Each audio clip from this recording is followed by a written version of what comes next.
Hi friends, welcome to Vasantham Saravanan channel.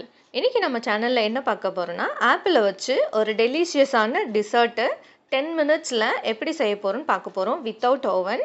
வாங்க வீடியோக்குள்ள போகலாம். வீடியோக்குள்ள போகிறதுக்கு முன்னாடி நம்ம வசந்தம் சரவணன் சேனலை சப்ஸ்கிரைப் பண்ணாதவங்க சப்ஸ்கிரைப் பண்ணிக்கோங்க.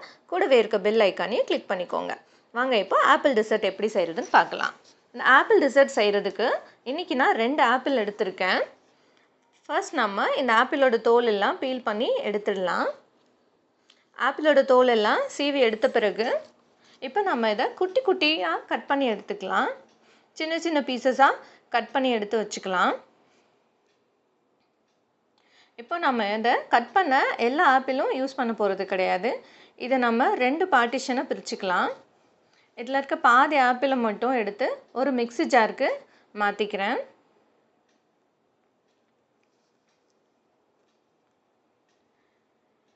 இப்போ இது கூடவே ஒரு கப் பால் எடுத்திருக்கேன். காய்ச்சி ஆற வச்ச பால் எடுத்திருக்கேன். அதில் கொஞ்சம் போல் இந்த ஆப்பிளோட கொஞ்சம் பால் சேர்த்து நம்ம நல்லா இதை அரைச்சி எடுத்துக்கலாம். இந்த பாலோட அளவு 300 mlங்க. நல்லா அரைச்சி எடுத்துக்கிட்டோம். இது ஒரு மிக்சிங் பவுலுக்கு மாற்றிக்கலாம்.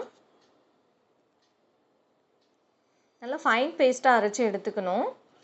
ஆப்பிளோட குட்டி குட்டி துண்டுகள் இல்லாமல் நல்லா ஃபைனாக அரைச்சி எடுத்துக்கணும். இப்போ இது கூடவே நம்ம ஆப்பிளை அரைக்கிறதுக்கு எடுத்துக்கிட்டோம் இல்லையா 300 ml பால், அதில் மீதி இருக்க பாலையும் இது கூடவே சேர்த்துக்கலாம். இதை நல்லா இப்போது மிக்ஸ் பண்ணி விட்டுக்கலாம். அடுத்ததாக நான் கஸ்டர்ட் பவுடர் எடுத்திருக்கேன்.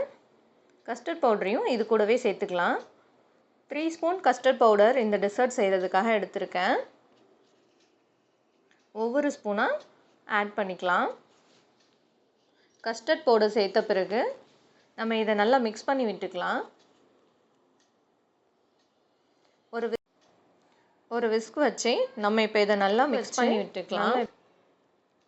நல்லா கட்டிகள் இல்லாமல் மிக்ஸ் பண்ணி விட்டுக்கணும். மெதுவாக இந்த மாதிரி கலந்து விடுங்க. கஸ்டர்ட் பவுடர் முழுசுமாக கரையிற வரைக்கும் நல்லா மிக்ஸ் பண்ணிக்கலாம். அடுத்ததாக நம்ம ஸ்டவ் ஆன் பண்ணிக்கிட்டு ஸ்லோ ஃப்ளேமில் வச்சுட்டு நம்ம ரெடி பண்ணி வச்சுருக்க இந்த மிக்சரை பாயில் பண்ணிக்கலாம். ஸ்டவ்வு ஸ்லோ ஃப்ளேம்லேயே இருக்கட்டும். நீங்கள் ஒரு கரண்டியை யூஸ் பண்ணியோ இல்லை இந்த மாதிரி ஒரு விஸ்க் வச்சியோ நீங்கள் கிண்டி விட்டுட்டே இருக்கலாம். அடிப்பிடிக்கக்கூடாது, அதனால் ஸ்டவ்வு ஸ்லோ ஃப்ளேமில் இருக்கட்டும். அடுத்ததாக நான் இது கூடவே 3 ஸ்பூன் சர்க்கரை சேர்த்துக்கிறேன். உங்களுக்கு எந்த அளவுக்கு டெசர்ட் ஸ்வீட்டாக தேவையோ அந்த அளவுக்கு நீங்கள் சர்க்கரை சேர்த்துக்கோங்க. நான் இன்றைக்கி இந்த டெசர்ட் செய்கிறதுக்கு 3 ஸ்பூன் சர்க்கரை தான் எடுத்திருக்கேன். நீங்கள் டேஸ்ட் பண்ணி பார்த்துட்டு இன்னும் கூட உங்களுக்கு ஸ்வீட்டாக வேணும்னா நீங்கள் எக்ஸ்ட்ரா சுகர் ஆட் பண்ணிக்கலாம். சர்க்கரை சேர்த்துட்டு நல்லா மிக்ஸ் பண்ணி விட்டுக்கலாம்.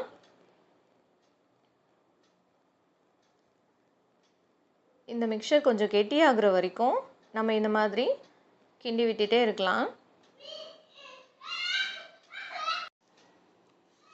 3 to 4 minutes வரைக்கும் நம்ம இப்போ இதை நல்லா பாயில் பண்ணி எடுத்துக்கலாம். பாருங்கள், இந்த அளவுக்கு நல்லா திக்காகணும். இந்த கன்சிஸ்டன்சி வரும்போது நம்ம ஸ்டவ் ஆஃப் பண்ணிக்கலாம்.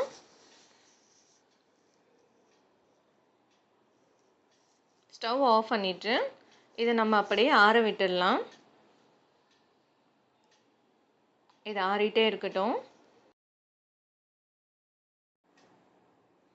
அதுக்குள்ளே நம்ம எடுத்து வச்சுருக்க மீதி ஆப்பிளை ஃப்ரை பண்ணி எடுத்துக்கலாம். ஆப்பிளை ஃப்ரை பண்ணுறதுக்காக நான் ஒரு பேன் எடுத்திருக்கேன். ஸ்டவ்வை ஸ்லோ ஃப்ளேமில் வச்சுட்டு பேனை சூடு பண்ணிக்கலாம். இது கூடவே ஒரு ஸ்பூன் நெய் சேர்த்துருக்கேன். நெய் நல்லா உருகின பிறகு நம்ம எடுத்து வச்சுருக்க மீதி ஆப்பிளை இதில் சேர்த்து ஃப்ரை பண்ணிக்கலாம். ஸ்டவ்வு ஸ்லோ ஃப்ளேமில் வச்சுக்கணும். இந்த ஆப்பிளை நம்ம நல்லா மெதுவாக ஃப்ரை பண்ணி எடுத்துக்கலாம். லைட் ப்ரௌன் ஆகிற வரைக்கும் ஃப்ரை பண்ணிக்கணும்.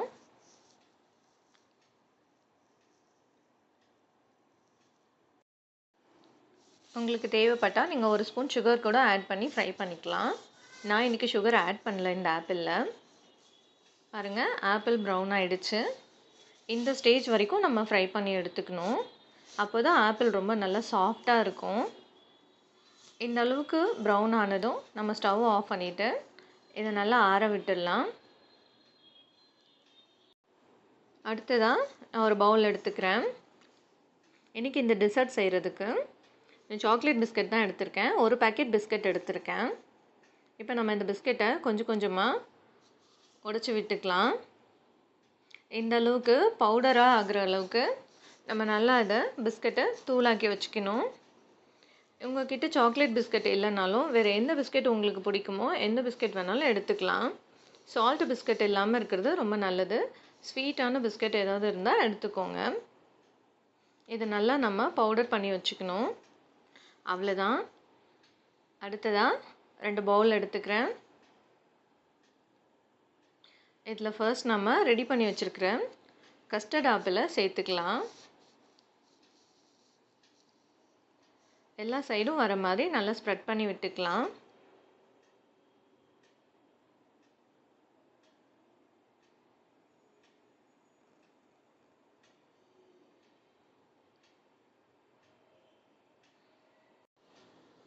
அடுத்ததாக நம்ம இதுக்கு மேலவே செகண்ட் லேயராக நம்ம தூளாக்கி வச்சுருக்க பிஸ்கட்டை சேர்த்துக்கலாம். எல்லா இடமும் பண்ணுற மாதிரி பிஸ்கட்டை சேர்த்து விட்டுக்கலாம். இதுக்கு அடுத்ததாக தேர்ட் லேயராக கிரேட் பண்ணி வச்சுருக்க நட்ஸை சேர்த்துக்கிறேன்.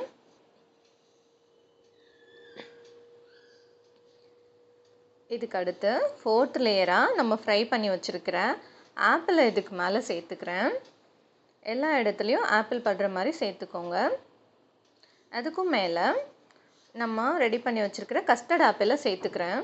இப்படி ஒவ்வொரு லேயராக 1 by 1 ஆல்டர்னேட்டில் சேர்த்துக்கணும். கஸ்டர்ட் ஆப்பிள் சேர்த்தாச்சு. இப்போ அதுக்கும் மேலே நம்ம ரெடி பண்ணி வச்சுருக்கிற பிஸ்கெட்டை சேர்த்துக்கலாம்.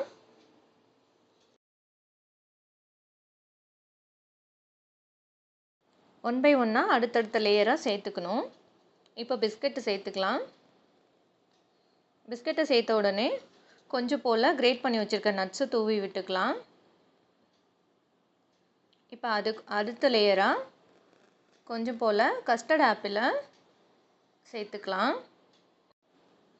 கஸ்டர்ட் ஆப்பிள் சேர்த்த பிறகு கொஞ்சம் போல் பிஸ்கெட் எடுத்து நம்ம ஓரமாக மட்டும் சேர்த்துக்கலாம். எல்லா இடங்கள்லையும் இப்போ பிஸ்கெட்டை வந்து சேர்க்கக்கூடாது. கஸ்டர்ட் ஆப்பிளுக்கு மேலே ஓரமாக மட்டும் பிஸ்கெட்டை ஸ்ப்ரெட் பண்ணி விட்டுக்கலாம். அதுக்கு மேலேயே கொஞ்சம் போல் நம்ம கிரேட் பண்ணி வச்சுருக்க நட்ஸையும் நம்ம ஸ்ப்ரெட் பண்ணி விட்டுக்கலாம். பார்க்குறதுக்கு எவ்வளோ அழகாக இருக்குது பாருங்கள். இப்போ சென்டரில் நம்ம ஃப்ரை பண்ணி வச்சுருக்க ஆப்பிளை சேர்த்துக்கலாம். அவ்வளோதான். ஆப்பிளை சென்டரில் சேர்த்த பிறகு நம்மளோட டெசர்ட் ரெடி ஆகிடுச்சு. அப்படி தானே சொல்வேன்னு நினச்சிங்க. ஆனால் டெசர்ட் ரெடி ஆகலை. நம்ம இதை இப்போ இப்படியே சர்வ் பண்ண போகிறது கிடையாது. இதை நம்ம ஃப்ரிட்ஜில் வச்சு ஒரு 1 hour கழித்து தான் எடுத்து சர்வ் பண்ண போகிறோம். அப்போ தான் நம்ம சேர்த்து வச்சுருக்க எல்லா லேயரும் 1 by 1 நல்லா மர்ஜ் ஆகி நல்லா செட் ஆகி வரும். இப்போ பாருங்கள், 1 hourக்கு அப்புறம் ஃப்ரிட்ஜ்குள்ளே வச்சுருந்து ரிசல்ட் எடுத்து வெளியே வச்சுருக்கேன். கலர் பார்த்தாலே உங்களுக்கு சேஞ்சஸ் தெரியும். ஃப்ரிட்ஜ்குள்ளே வச்சதுக்கப்புறம் டெசர்ட்டோட கலர் கொஞ்சம் டார்க் கலராக இருக்குது பாருங்கள். எல்லா லேயரும் நல்லா செட் ஆகி வந்திருக்கு பாருங்கள். பார்க்குறதுக்கே ரொம்ப அழகாக செட் ஆகி இருக்குது. இப்போ நம்ம இதை சர்வ் பண்ணலாம். பாருங்கள், ஒவ்வொரு லேயரும் நல்லா செட் ஆகி எவ்வளோ டெலிஷியஸாக இருக்குது. நீங்களும் இந்த டெசர்ட்டை உங்கள் வீட்டில் செஞ்சு பார்த்துட்டு டேஸ்ட் எப்படி இருந்ததுன்னு கமெண்ட் பண்ணுங்கள். உங்களோட ஃப்ரெண்ட்ஸ்க்கும் இந்த வீடியோவை ஷேர் பண்ணுங்கள். தேங்க்ஸ் ஃபார் வாட்சிங்.